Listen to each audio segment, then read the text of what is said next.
नमस्कार। कभी सोचा है हमारे आसपास की दुनिया में धातुएं कितनी अहम हैं? चाबियों से लेकर पुलों तक, गहनों से लेकर गैजेट्स तक। पर ये धातुएं होती क्या हैं और वे अधातुओं से कैसे अलग हैं? आज हम इसी दिलचस्प विषय की गहराई में उतर रहे हैं, धातु और अधातु। हमारे पास बायजूस, टीचू, तिवारी एकेडमी, फिजिक्स वाला जैसी वेबसाइट्स के लेख हैं, एनसीईआरटी की किताब के कुछ हिस्से और कुछ वीडियो ट्रांसक्रिप्ट्स भी हैं। तो आज हम कोशिश करेंगे कि इन सब स्रोतों से सबसे जरूरी और आप कह सकते हैं रोचक जानकारी निकालें, ताकि हम इन तत्वों के व्यक्तित्व को समझ सकें। जैसे क्या आपको पता है कि सोडियम जैसी धातु इतनी नरम होती है कि चाकू से कट जाती है ना अजीब? या पारा, वो कमरे के तापमान पर तरल रहता है। ये तो बस शुरुआत है। चलिए इन तत्वों की दुनिया की परतें खोलते हैं। तो सबसे पहले ये दिखते कैसे हैं, इनका बाहरी रूप रंग कैसा होता है? बिल्कुल। तो स्रोतों के अनुसार धातुओं की एक बहुत खास पहचान है उनकी चमक। एक खास तरह की चमक होती है उनमें। चमक? हाँ, जिसे धात्विक चमक या मेटालिक लस्टर कहते हैं। आप सोचिए सोने की चमक या ताजे कटे लोहे की। साथ ही ये आघातवर्ध्य होती है। आघातवर्ध, ये शब्द थोड़ा भारी है। मतलब क्या है इसका? चोट सह सकती हैं? हाँ, आप ऐसा कह सकती हैं। मतलब उन्हें पीटकर पतली चादरों में बदला जा सकता है बिना टूटे। सोना और चांदी तो इसमें सबसे आगे हैं। तभी तो उनके इतने पतले वर्क बन पाते हैं मिठाइयों पर लगाने वाले। अच्छा। और इसी से जुड़ा एक और गुण है तन्यता। तन्यता, डक्टिलिटी, मतलब तार बनाने की क्षमता। हाँ, मैंने कहीं पढ़ा था कि सिर्फ 1 ग्राम सोने से करीब 2 किलोमीटर लंबा तार खींचा जा सकता है। ये तो मतलब कमाल है ना, कमाल की बात। और यही गुण धातुओं को इतना उपयोगी बनाते हैं।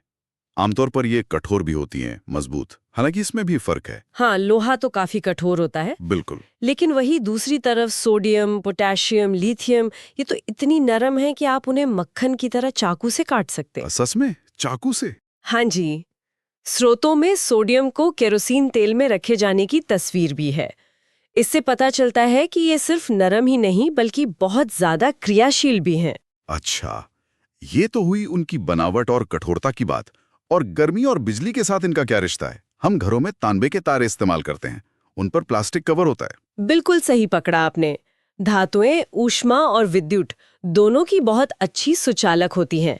मतलब करंट और हीट उनमें से आसानी से गुजर जाते हैं। इसीलिए तार तांबे के बनते हैं। हाँ, चांदी और तांबा इसमें सबसे अच्छे हैं। तो बिजली के तार तांबे के बनते हैं और वो जो प्लास्टिक या पीवीसी का कवर होता है वो एक अधातु है जो कुचालक है, इंसुलेटर। वो करंट को बाहर आने से रोकता है। और बाकी धातुएं सभी इतनी अच्छी सुचालक हैं? नहीं, जैसे सीसा यानी लेड और पारा, वो तुलना में काफी कम सुचालक हैं। और एक और बात, धातुओं के गलनांक मतलब मेल्टिंग पॉइंट वो भी आमतौर पर काफी ज्यादा होते हैं। उन्हें पिघलाने के लिए बहुत गर्मी चाहिए। लेकिन इसमें भी शायद अपवाद हैं। बिल्कुल है। गैलियम और सीजियम ऐसी धातुएं हैं जिनका गलनांक इतना कम है कि उन्हें हथेली पर रखने से ही वो पिघल सकती हैं। अरे वाह, हथेली की गर्मी से? जी हाँ। तो धातुओं में तो काफी विविधता नजर आ रही है। अब अगर धातुओं को देखें तो क्या वो हर मामले में धातुओं से एकदम उल्टी होती है? ज्यादातर मामलों में हाँ। अधातुएं आमतौर पर या तो ठोस होती हैं या गैस। सिर्फ ब्रोमीन एक ऐसी अधातु है जो कमरे के तापमान पर तरल होती है। और चमक? उनमें चमक नहीं होती? नहीं, उनमें धातुओं जैसी चमक नहीं होती। हाँ, आयोडीन एक अपवाद है, उसमें थोड़ी चमक होती है।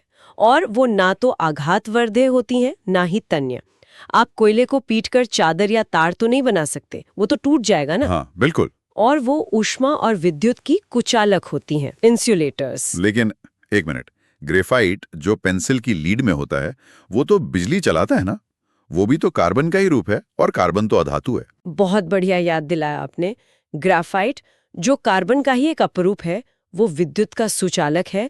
ये एक बहुत महत्वपूर्ण अपवाद है। और मजे की बात, कार्बन का ही दूसरा अपरूप हीरा, वो ज्ञात सबसे कठोर प्राकृतिक पदार्थों में से एक है, जबकि कार्बन खुद एक अधातु है। तो मतलब नियम है पर अपवाद भी बहुत हैं। बिल्कुल।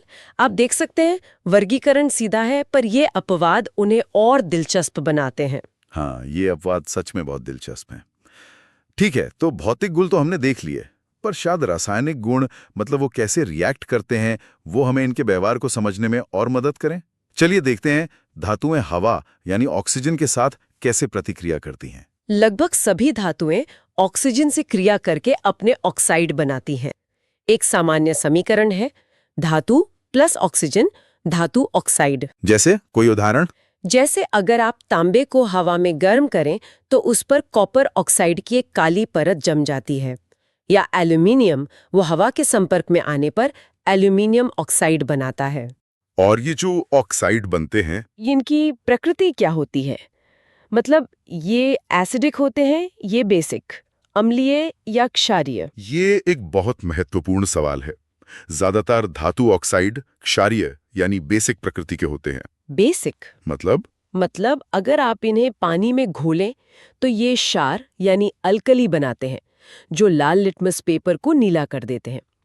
सोडियम ऑक्साइड और पोटेशियम ऑक्साइड पानी में आसानी से घुलकर सोडियम हाइड्रोक्साइड और पोटेशियम हाइड्रोक्साइड जैसे मजबूत क्षार बनाते हैं। लेकिन क्या इसमें भी कोई अपवाद है? मुझे लग रहा है यहां भी होगा। हाँ, आप सही सोच रहे हैं, यहाँ भी है।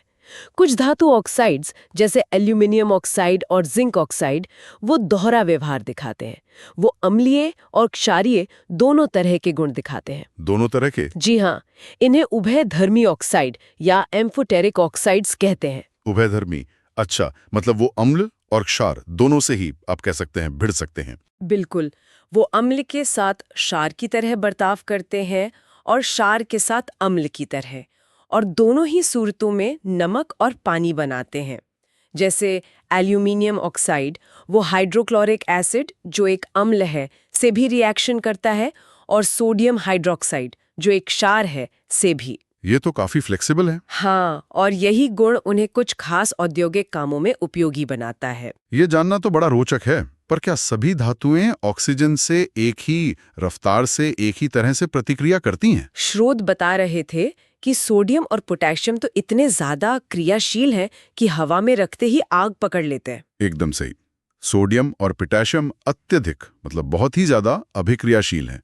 उन्हें हवा और नमी से बचाने के लिए केरोसिन तेल में डुबोकर रखना पड़ता है, वरना वो तुरंत रिएक्ट कर जाते हैं। और बाकी धातुएं जैसे मैग्नीशियम, एल्यूमिनियम, जिंक, हाँ, मैग्नीशियम, एल्यूमिनियम, जिंक, लेड जैसी धातुएं सामान्य तापमान पर ऑक्सीजन से धीरे धीरे प्रतिक्रिया करते हैं और अपने ऊपर ऑक्साइड की एक पतली सी सुरक्षात्मक परत बना लेती है। सुरक्षात्मक परत मतलब उन्हें बचाती है? हाँ, ये परत अंदर की धातु को आगे और ऑक्सीकरण से मतलब खराब होने से बचाती है, एक तरह का सुरक्षा कवच बन जाती है। अच्छा।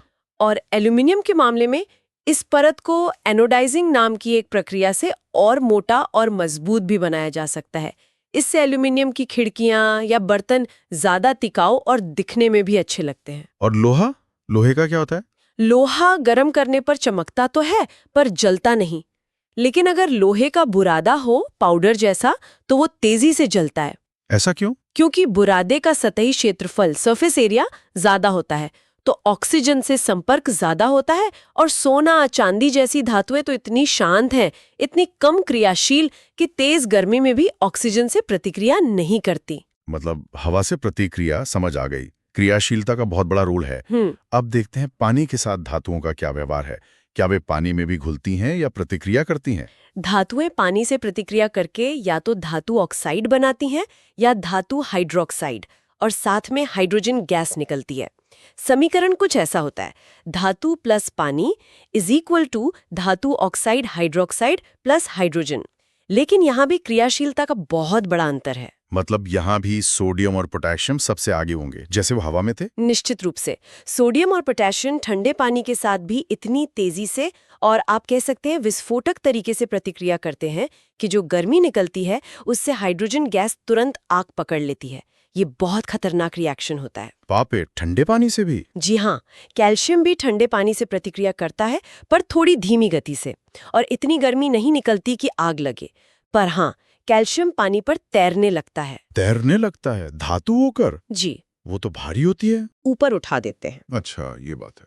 और मैग्नीशियम ठंडे पानी से नहीं पर गर्म पानी से प्रतिक्रिया करता है, और वो भी तैरने लगता है इसी वजह से। और लोहा, एल्यूमिनियम जैसी धातुएं जो हमारे रोजमर्रा के जीवन में ज्यादा इस्तेमाल होती हैं, उनका क्या? एल्यूमिनियम, आयरन यानी लोहा, और जिंक ये ना तो ठंडे पानी से प्रतिक्रिया करते हैं ना गर्म पानी से, लेकिन वो भाप के साथ, स्टीम के साथ प्रतिक्रिया करके धातु ऑक्साइड और हाइड्रोजन बनाते हैं। भाप के साथ? हाँ, जैसे लोहे पर भाप गुजारने पर आयरन ऑक्साइड और हाइड्रोजन बनती है, और लेड, कॉपर, सिल्वर, गोल्ड जैसी धातुएं तो इतनी कम क्रियाशील हैं कि पानी या भाप से बिल्कुल भी प्रतिक्रिया नहीं करती। तो पानी के साथ भी सबका व्यवहार उनकी क्रियाशीलता पर ही निर्भर करता है।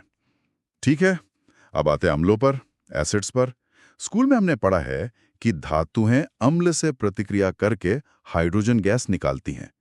क्या ये हमेशा सच होता है? सामान्यतः हाँ, ज्यादातर धातुएं तनु मतलब डाइल्यूट हाइड्रोक्लोरिक एसिड या सल्फ्यूरिक एसिड के साथ प्रतिक्रिया करके लवण यानी सॉल्ट और हाइड्रोजन गैस बनाती हैं। समीकरण है धातु प्लस तनु अम्ल बराबर लवण प्लस हाइड्रोजन। लेकिन यहाँ एक बड़ा खिलाड़ी है नाइट्रिक एसिड। Nitric acid? उसमें क्या खास है? नाइट्रिक एसिड HNO3 एक बहुत प्रबल ऑक्सीकारक है, स्ट्रॉन्ग ऑक्सीडाइजिंग एजेंट। जब धातु इससे प्रतिक्रिया करती है तो हाइड्रोजन गैस तो बनती है, लेकिन नाइट्रिक एसिड उसे तुरंत ऑक्सीकृत करके पानी में बदल देता है। अच्छा, तो हाइड्रोजन गैस दिखती नहीं?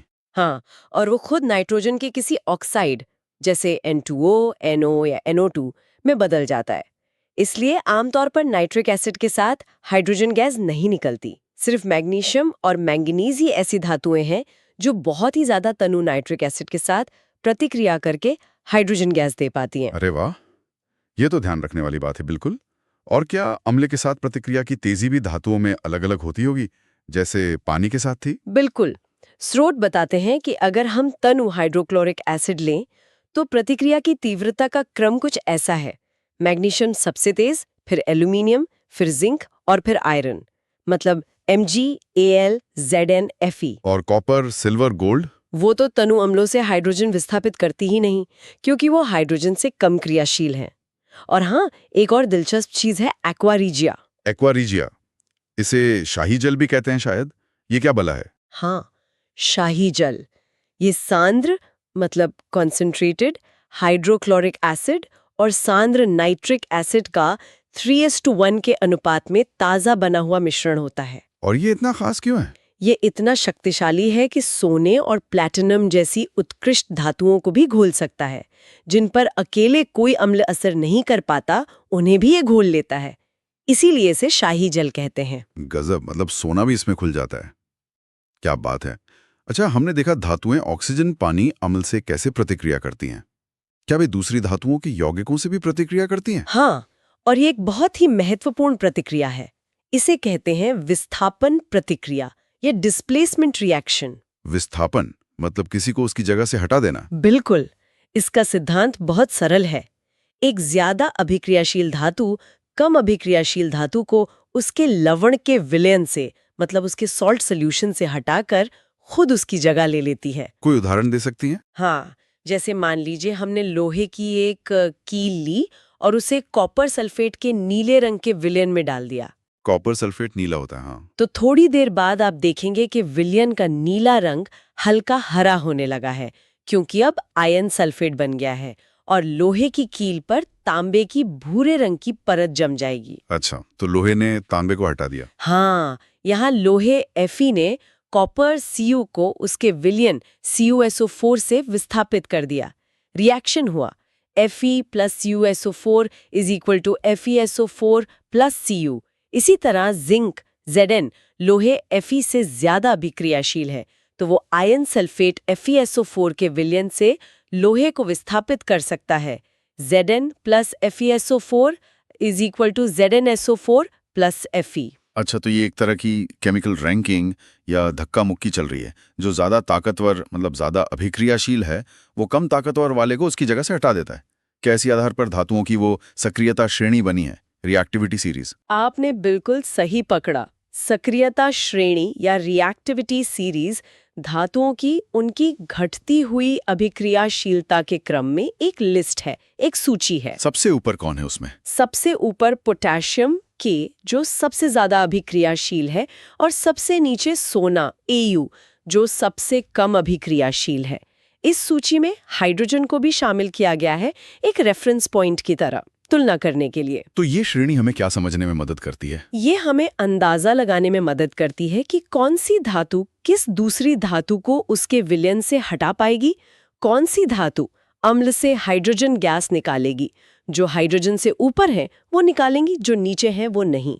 और ये धातुओं को उनके अयस्कों से निकालने की विधि समझने में भी बहुत सहायक है। ठीक है, धातुओं की आपसी प्रक्रियाएं और उनकी रैंकिंग समझ आ गई। अब ये समझते हैं कि धातु और अधातु आपस में कैसे जुड़ते हैं। जैसे नमक बनता है सोडियम धातु और क्लोरीन अधातु से। इसमें इलेक्ट्रॉनों का कुछ लेना देना है ना? हाँ, बिल्कुल। ये असल में इलेक्ट्रॉनों के लेन देन का ही खेल है। धातुएं, खासकर जिनके बाहरी कोश में, मतलब सबसे बाहर वाले शेल में 1, 2 या 3 इलेक्ट्रॉन होते हैं। जैसे सोडियम में 1 होता है। बिल्कुल। तो ऐसी धातुएं आसानी से इन बाहरी इलेक्ट्रॉनों को खो देती हैं, या कहिए दान कर देती हैं, और धनायन बनाती हैं, पॉजिटिव आयन या कैटायन। ऐसा क्यों करती हैं वो? ऐसा करके वो अपने सबसे पास वाली उत्कृष्ट गैस, नोबल गैस जैसा स्थायी इलेक्ट्रॉनिक विन्यास पा लेती हैं। जैसे सोडियम Na, जिसका विन्यास 281 है, वो 1 इलेक्ट्रॉन खोकर Na+ बन जाता है, जिसका विन्यास 28 नियॉन जैसा है, जो कि बहुत स्थिर अवस्था है। अच्छा, तो धातुएं इलेक्ट्रॉन देती हैं और अधातुएं जिनके बाहरी कोश में ज्यादा इलेक्ट्रॉन होते हैं, जैसे क्लोरीन 287, वो क्या करती हैं? वो इलेक्ट्रॉन लेती हैं, ग्रहण करती हैं और ऋणायन बनाती हैं, नेगेटिव आयन या एनायन, ताकि उनका बाहरी कोश भी पूरा भर जाए और वो भी स्थायी विन्यास पालें। जैसे क्लोरीन को स्थायी होने के लिए आर्गन 288 जैसा बनने के लिए सिर्फ 1 इलेक्ट्रॉन चाहिए। तो जब सोडियम और क्लोरीन मिलते हैं तो सोडियम खुशी खुशी अपना 1 इलेक्ट्रॉन क्लोरीन को दे देता है। अच्छा, एक ने दिया, दूसरे ने लिया, सोडियम बन गया पॉजिटिव आयन Na+ और क्लोरीन बन गया नेगेटिव आयन Cl-। फिर क्या होता है? अब ये दोनों आयन जिन पर विपरीत आवेश है, पॉजिटिव और नेगेटिव, वो एक दूसरे को मजबूती से आकर्षित करते हैं। बिजली के आकर्षण जैसा? हाँ, इसे स्थिर वैद्युत आकर्षण बल या इलेक्ट्रोस्टैटिक फोर्स ऑफ अट्रैक्शन कहते हैं। इसी आकर्षण से वो एक दूसरे से बन जाते हैं और सोडियम क्लोराइड यानी हमारा साधारण नमक का क्रिस्टल बनाते हैं। तो ऐसे बनते हैं आयनिक यौगिक। जी हाँ, ऐसे यौगिक जो इलेक्ट्रॉनों के इस तरह के पूरे ट्रांसफर से, लेन देन से बनते हैं, उन्हें आयनिक यौगिक या वैद्युत संयोजक यौगिक कहते हैं। मैग्नीशियम क्लोराइड MgCl2 भी ऐसे ही बनता है, बस वहाँ मैग्नीशियम 2 इलेक्ट्रॉन देता है और 2 क्लोरीन परमाणु 1-1 इलेक्ट्रॉन लेते हैं। अच्छा, अब इन आयनिक यौगिकों के खास गुण क्या होते हैं? नमक को ही देखें तो वो ठोस होता है, क्रिस्टल जैसा। सही। आयनों के बीच ये जो मजबूत आकर्षण बल होता है, इसी वजह से आयनिक यौगिक आमतौर पर ठोस, कठोर और भंगुर होते हैं। भंगुर मतलब चोट मारने पर बिखर जाते हैं, चादर नहीं बनती। और पिघलाना भी मुश्किल होता होगा? हाँ, इसी मजबूत बल को तोड़ने के लिए बहुत ज्यादा ऊर्जा चाहिए होती है, इसलिए इनके गलनांक और क्वथनांक यानी मेल्टिंग और बॉइलिंग पॉइंट बहुत ज्यादा होते हैं। नमक को पिघलाना आसान काम नहीं है। और ये आमतौर पर पानी जैसे ध्रुवीय विलायकों में घुल जाते हैं, लेकिन केरोसिन, पेट्रोल जैसे अध्रुवीय विलायकों में नहीं घुलते। और बिजली चालन का क्या?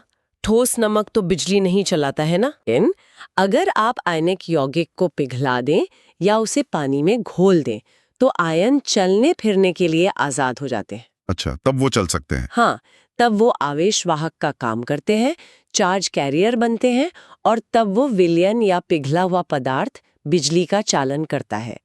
ये सहसंयोजी यौगिकों, कोवेलेंट कंपाउंड से बिल्कुल अलग है, जो इलेक्ट्रॉनों की साझेदारी से बनते हैं और आमतौर पर बिजली के कुचालक होते हैं। ये अंतर समझना बहुत जरूरी है।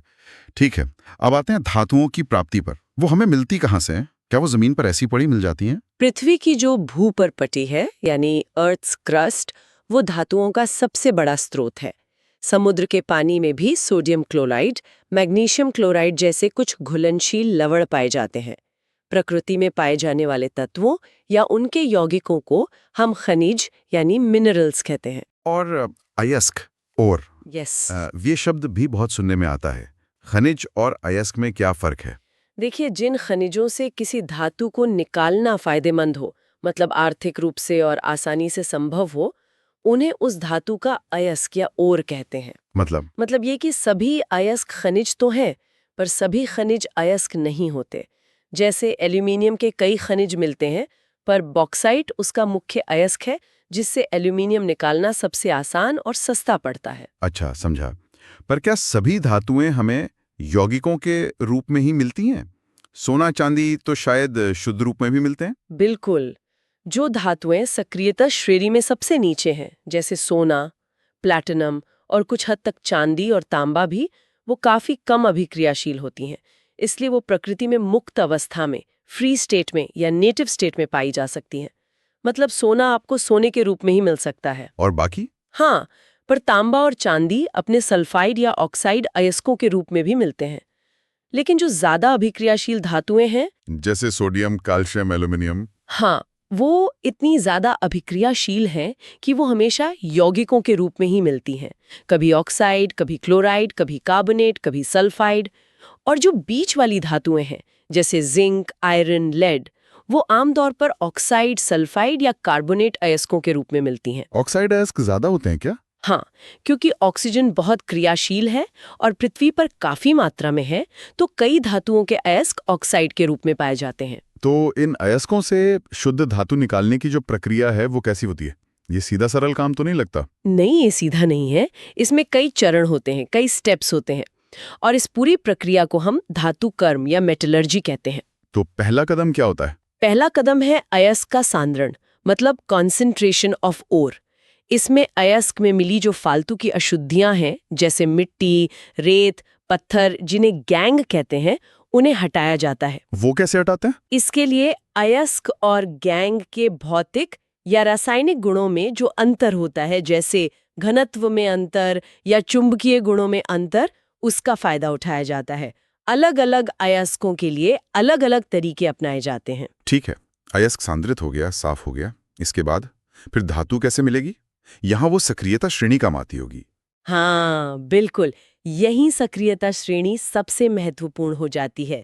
सांद्रित अयस्क से धातु का निष्कर्षण यानी एक्सट्रैक्शन इस बात पर निर्भर करता है कि धातु कितनी क्रियाशील है। हम इसे मोटे तौर पर 3 श्रेणियों में बांट सकते हैं। अच्छा, कौन सी 3? पहली, कम अभिक्रियाशील धातुएं, जो श्रेणी में सबसे नीचे हैं। दूसरी, मध्यम अभिक्रियाशील धातुएं, जो बीच में है। और तीसरी, उच्च अभिक्रियाशील धातुएं, जो श्रेणी में सबसे ऊपर हैं। ठीक है, तो सबसे पहले कम क्रियाशील वाली, जैसे सोना, चांदी। सोना, प्लैटिनम तो मुक्त अवस्था में ही मिल जाते हैं। हाँ। पर जैसे मर्क्यूरी, पारा या कॉपर, ये अक्सर सल्फाइड अयस्कों के रूप में मिलते हैं। इन्हें निकालना तुलनात्मक रूप से आसान है। कैसे? इनके सल्फाइड अयस्कों को हवा में गर्म करते हैं, जिसे भर्जन या रोस्टिंग कहते हैं। इससे वो ऑक्साइड में बदल जाते हैं, और फिर इन ऑक्साइडों को बस और ज्यादा गर्म करने से ही धातु मिल जाती है। बस गर्म करने से? हाँ, जैसे मर्क्यूरी का अयस्क है सिनाबार, HgS। उसे हवा में गर्म किया तो मर्क्यूरी ऑक्साइड HgO बना। फिर HgO को और गर्म किया तो मर्क्यूरी Hg अलग हो गया और ऑक्सीजन गैस निकल गई। कॉपर के लिए भी कुछ ऐसी ही प्रक्रिया होती है। ये तो काफी सीधा लगा। हाँ, अब आते हैं बीच वाली धातुओं पर। मध्यम अभिक्रियाशील, जैसे लोहा, जिंक। हाँ, आयरन, जिंक, लेड वगैरह। ये आमतौर पर सल्फाइड या कार्बोनेट अयस्कों के रूप में मिलते हैं। इन्हें भी पहले ऑक्साइड में बदलना पड़ता है। सल्फाइड के लिए तो आपने बताया भर्जन करते हैं, कार्बोनेट के लिए क्या करते हैं? कार्बोनेट अयस्क के लिए निस्तापन यानी कैल्सिनेशन करते हैं। इसमें अयस्क को सीमित हवा में या हवा की गैर मौजूदगी में तेजी से गर्म करते हैं। इससे कार्बोनेट टूटकर ऑक्साइड बन जाता है और कार्बन डाइऑक्साइड गैस निकल जाती है। जैसे जिंक कार्बोनेट ZnCO3 को गर्म करने पर जिंक ऑक्साइड ZnO और CO2 बनते हैं। ठीक है, तो भर्जन या निस्तापन से ऑक्साइड मिल गया। अब उससे धातु कैसे मिलेगी? क्या उसे भी बस गर्म कर दें? नहीं, यहाँ सिर्फ गर्म करने से काम नहीं चलता। यहाँ ऑक्साइड का अपचयन करना पड़ता है, रिडक्शन, मतलब उससे ऑक्सीजन को हटाना पड़ता है। वो कैसे करते हैं? इसके लिए आमतौर पर कार्बन का इस्तेमाल करते हैं, कोक के रूप में। कार्बन एक अच्छा अपचायक यानी रिड्यूसिंग एजेंट है। धातु ऑक्साइड को कार्बन के साथ मिलाकर तेज गर्म करते हैं, तो कार्बन ऑक्सीजन को खींच लेता है, कार्बन मोनोऑक्साइड या डाइऑक्साइड बनाकर, और हमें धातु मिल जाती है। जैसे ZnO + C = Zn + CO। तो कार्बन ऑक्सीजन को चुरा लेता है? हाँ, एक तरह से। कभी कभी कार्बन की जगह ज्यादा अभिक्रियाशील धातु जैसे एल्यूमिनियम का इस्तेमाल भी अपचायक के रूप में किया जाता है। एल्यूमिनियम का? वो तो खुद धातु है। हाँ, पर वो इन मध्यम क्रियाशील धातुओं से ज्यादा क्रियाशील है, तो वो इनके ऑक्साइड से ऑक्सीजन छीन सकता है। जैसे मैंगनीज डाइऑक्साइड को MnO2 को एल्यूमिनियम पाउडर के साथ गर्म करने पर पिघला हुआ मैंगनीज मिलता है। ये रिएक्शन बहुत ज्यादा ऊष्माक्षेपी होता है, मतलब बहुत गर्मी निकलती है। अच्छा। इसी सिद्धांत पर आधारित है थर्माइट अभिक्रिया, जिसमें आयरन ऑक्साइड Fe2O3 को एल्यूमिनियम के साथ गर्म करते हैं। इसमें इतनी ज्यादा गर्मी निकलती है कि लोहा पिघल जाता है। पिघला हुआ लोहा, उसका क्या करते हैं? इस पिघले हुए लोहे का उपयोग रेल की पटरियों या मशीनों के टूटे हुए पुर्जों को जोड़ने में किया जाता है, वेल्डिंग जैसा। वाह, ये तो बड़ा उपयोगी तरीका है। ठीक है, अब बची सबसे ऊपर वाली सबसे ज्यादा अभिक्रियाशील धातुएं, जैसे सोडियम, पोटेशियम, एल्यूमिनियम, उन्हें कैसे निकालते हैं? कार्बन से काम चल जाता है?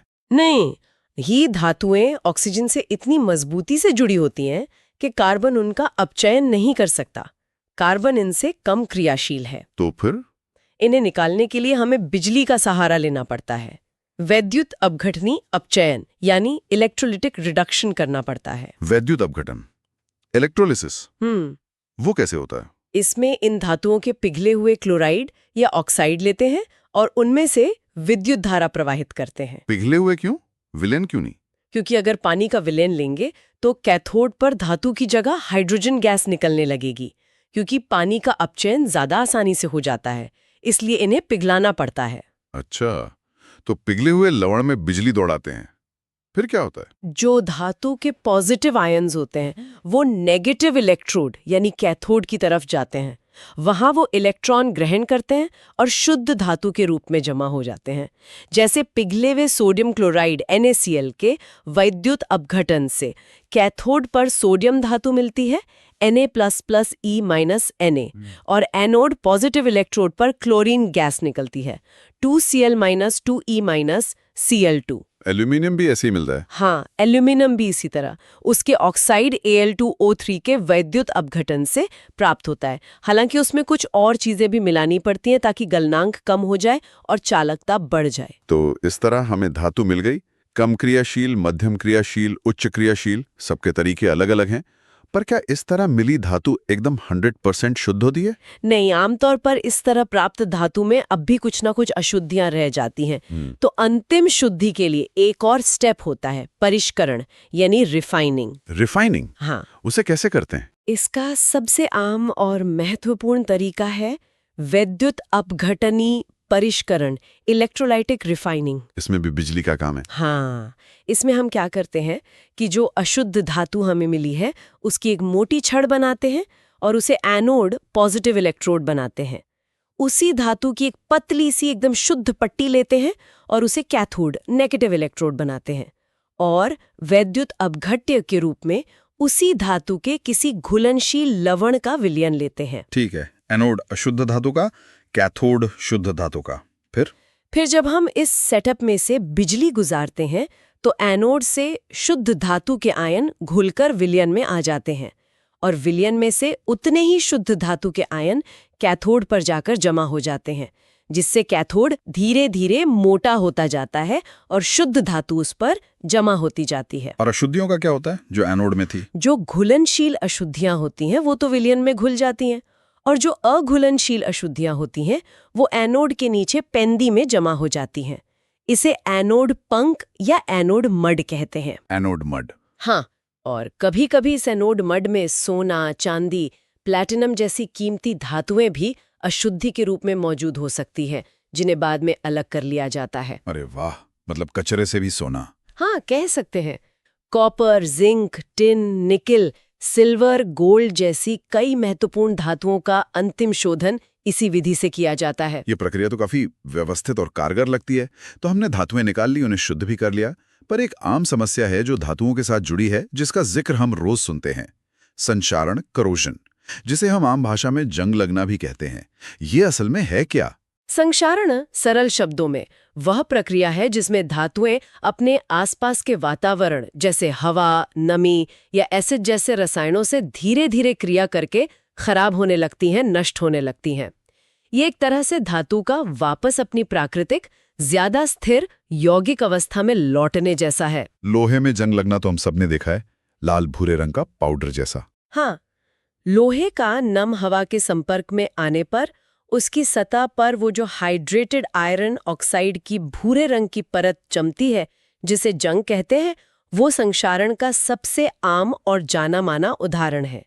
और इसके लिए हवा यानी ऑक्सीजन और नमी यानी पानी दोनों का होना जरूरी है। मतलब सूखी हवा में जंग नहीं लगेगा। प्रयोग यही दिखाते हैं कि पूरी तरह सूखी हवा में या ऐसी जगह जहां ऑक्सीजन न हो, वहां लोहे पर जंग नहीं लगता या बहुत धीरे लगता है। और दूसरी धातुओं क्या सिर्फ लोहा ही संक्षारित होता है? नहीं, कई और धातुएं भी संक्षारित होती हैं, हालांकि उनका तरीका अलग हो सकता है। चांदी को ही देख लीजिए, वो हवा में मौजूद सल्फर यौगिकों जैसे हाइड्रोजन सल्फाइड से क्रिया करके काली पड़ जाती है। उस पर सिल्वर सल्फाइड Ag2S की काली परत जम जाती है। हाँ, चांदी के बर्तन या गहने काले पड़ जाते हैं। और तांबे के बर्तन अगर नम हवा में खुले पड़े रहें तो उन पर हवा की कार्बन डाइऑक्साइड से क्रिया के कारण हरे रंग की परत जम जाती है। वो बेसिक कॉपर कार्बोनेट होता है। अच्छा, वो हरी परत संक्षारण है। एल्यूमिनियम का क्या? उस पे भी तो परत बनती है। हाँ, एल्यूमिनियम पर ऑक्साइड की परत बनना भी तकनीकी रूप से संक्षारण ही है, पर जैसा हमने पहले बात की थी, एल्यूमिनियम ऑक्साइड की परत काफी मजबूत होती है और वो धातु से चिपक कर उसे आगे संक्षारण से बचाती है। तो वो एक तरह से फायदेमंद संक्षारण है। दिलचस्प। लेकिन लोहे का जंग लगना तो बहुत नुकसानदायक है।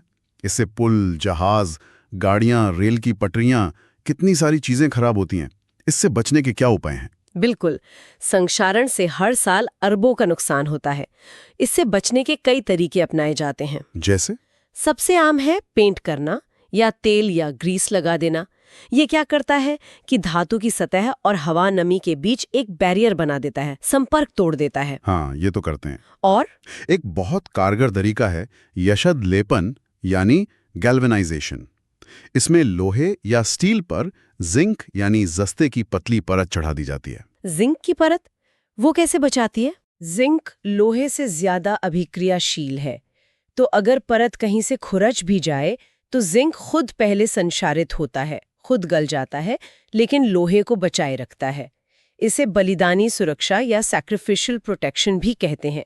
जिंक ने लोहे के लिए बलिदान दे दिया। वाह, ये तो कमाल का आइडिया है। हाँ, इसके अलावा क्रोमियम की परत चढ़ाना, क्रोम प्लेटिंग या टिन की परत चढ़ाना भी तरीके हैं।